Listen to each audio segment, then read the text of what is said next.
Hi guys, this is Nayara Carrilho and this is my channel, Brazilian Planet.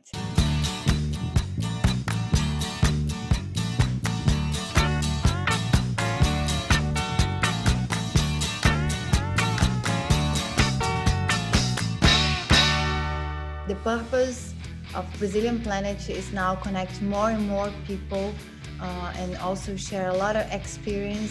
So I know English is such a global language. Everybody speaks English. So I decided to keep the interviews in English this year. So we're going to be interviewing only people from the industry. Which industry? Entertainment, of course. Why? I don't know why. Do you know why? Yes. I love entertainment. This is my life. This is my passion. We're going to share information about production, about film festivals, about distribution, independent movies. So if you have any questions in the film industry, please watch my channel on YouTube, Brazilian Planet, or go on Instagram. I have my own page, Nayara Carrilho. You can go there and follow me. So to start our year with an amazing interview, our guest is David Zanonni. I love him so much. Thank you so much, by the way, for being here. Thank you, David, for being here today. I'm very amazed by how much I can learn with someone so open like you. So no, great to be here, and so I started my my journey in the audiovisual industry about 15 years ago. I was born in the Netherlands, and I was I guess I was in my mid-20s. I run into this company in this very small Dutch town called Leiden. You just started because it was a new job and you wanted to... Yeah, it was a new job. Yeah, and like with everything, I didn't have any ambitions at that point to be in entertainment. It was a job, and there was a match.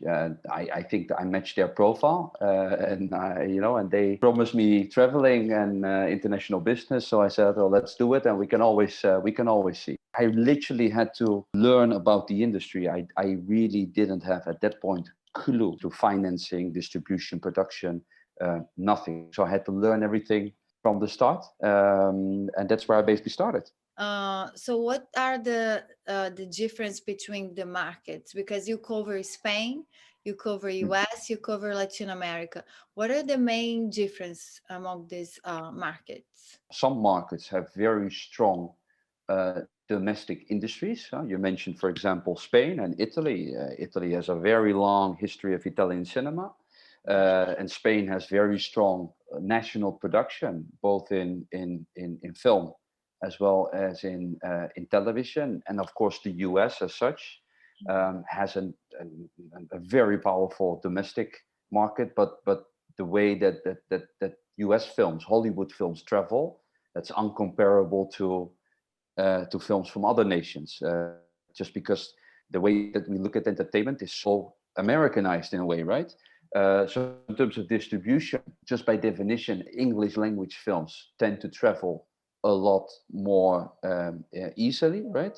Whether that's most of all the US, but of course also Canadian films or UK films. Spanish language, English language is an exception, and Spanish language may be an exception because there's such a big Spanish speaking market.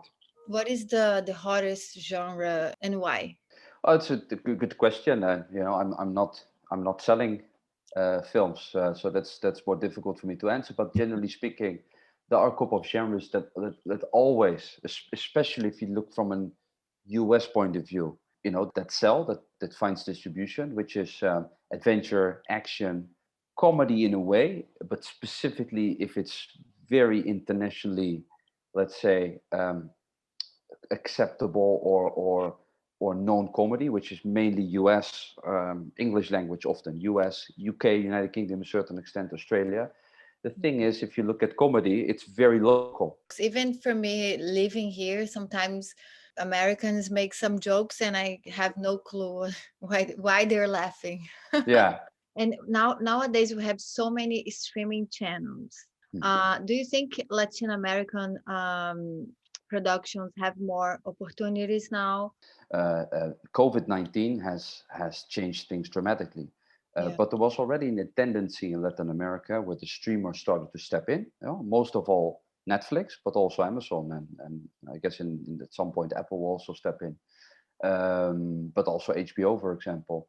And it certainly provides opportunities for film production and film distribution in Latin America, because typically Latin American films, we're not talking about series, because series are relatively big and film is small, but Latin American films are generally paid with government support, which during the pandemic is extremely difficult. And the streamers offer another opportunity for Latin American films to be produced and be distributed, right? Just straight to the streamer. On the other hand, if you produce independently, right, you keep control on the IP, you keep control on the rights, you're the owner of your own film.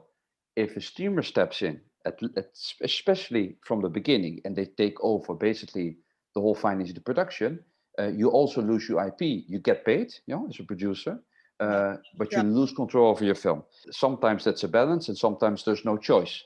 Yeah, like that show I love, they call Casa de Papel. Yeah, it's a great example. And another thing about these crossover Latin American series, most of all series, is that as soon as the topics become universal, Yeah. right? Um, whether it's shot in Santiago de Chile or in Madrid or in Sao Paulo or in Mexico City, it doesn't matter. What matters is you show city life and you show topics that nowadays people deal with, so people can relate. So now, I wanted to actually not talk about the business. Okay. We have like a game. So I'm gonna give you a phrase, like a Mhm. question or a phrase, and you give me whatever comes to your mind. So let's play the game. Think, no blink. The best move ever made. You can't Uh, think. You have to look at here. immediately comes to mind is The Godfather, but also but there's also a personal interest in other great other films like La Vita è Bella, Italian film So about beautiful. the Holocaust. But there are many others, but Of these three course. come to mind. And the worst movie. Oi, uh, yeah, that's I so don't know if difficult to you're say. allowed to say. What's the name? I think, yeah, it's Mexican Nacho or Libre, Nacho Libre, which is Jack Black, where he basically plays a Mexican wrestler. I think it's kind of a comedy, but it's so bad. You know, if you see, especially if you live in Mexico, creatively speaking, you know, something which is just not my type of thing. And a show, like a series that impacted your life, like you couldn't A stop. show, a series. Oh yeah, you know the thing is, I'm not really a series watcher. That's the thing. I watch a lot of documentaries. If I mention one, it's probably on just on nature and traveling site. There's this Italian program called Linea Blu, and I remember that being as a child watching it at home with my father. It's a Rai production, I think, and up to date. They're still doing it, and it's basically they go, I think every week or so they go to an Italian village, Italian town, which is on the seaside. That's why it's called Linea Blu, and they show the Mediterranean, they show the Italian lakes, and I find it fascinating because it's, first of all, it's beautiful. It It's, makes me feel so quiet and happy to watch. So I wouldn't say it's impacting my life, but it's certainly an example of the kind of things I like to watch. and if you have to choose a location to shoot your own movie, what would be like the dream location for you? Wow. I think where you're living right now, probably. Well, I just wanted to say, and I invite all producers, filmmakers to come to Quintana Roo, to the Mexican Caribbean, Caribe Mexicano, as we like to brand it. It's absolutely amazing, and it's underrated. There's not so much going on apart from some Mexican series. So Mexican Caribbean. Okay, and do you have any actress that you'd like to meet in person, or actor? I would say Monica Bellucci. Okay. If you had like a biographical movie about your life, who would Yeah, you choose to play you? David Zanonni. that's a very good one. I hope when I reach a certain age and I look back at my life, and it's Al Pacino Oh my doing my God. making a film. But I guess my life is not that exciting. Maybe it's more of a comedy sometimes, and maybe Ben Stiller, for example. I love I love that. So let's keep with Ben Stiller. The best film festival for you and why? Yeah, there's only one. That's the Cannes Film Festival. Why? Business-wise, maybe not so much business-wise because a lot of business takes place outside the festival. But Cannes is Cannes. It's a vital moment in the yearly cycle for film production and distribution, where people decide what to buy, what to sell, what to produce, basically. And yeah, there's nothing better than the Mediterranean. What's the best city to start a film career for you? Like LA, New York, or Mhm. place? I don't know. Depends on perspective. If you're in the US, of course, New York is a great city to start. Los Angeles, there's no question. Los Angeles is the capital of film. But I say nowadays, it doesn't matter. The best place to start your career is at home. We have access to Excellent. information everywhere. You can learn, you can study, you can do everything from home. You can get inspired uh, at home, and many stories, especially if you're from outside the US, start where people are from. If you were not working the entertainment business, what Mm. would you be doing now? Fishing in Don't the see yourself Mediterranean. doing anything else. International business. If it's from a professional point of view, always international business. I cannot do anything which is not international. So whether that's film or real estate, or international negotiations, or tourism, You it like would be travel, something. I like Dave. to travel and I like to do international stuff. The last one, knowing everything you know now, all the experiences you have, if you had to give one piece of advice to yourself Mhm. when you're starting your career, what would be? Follow your heart. Always follow your heart. Using your mind.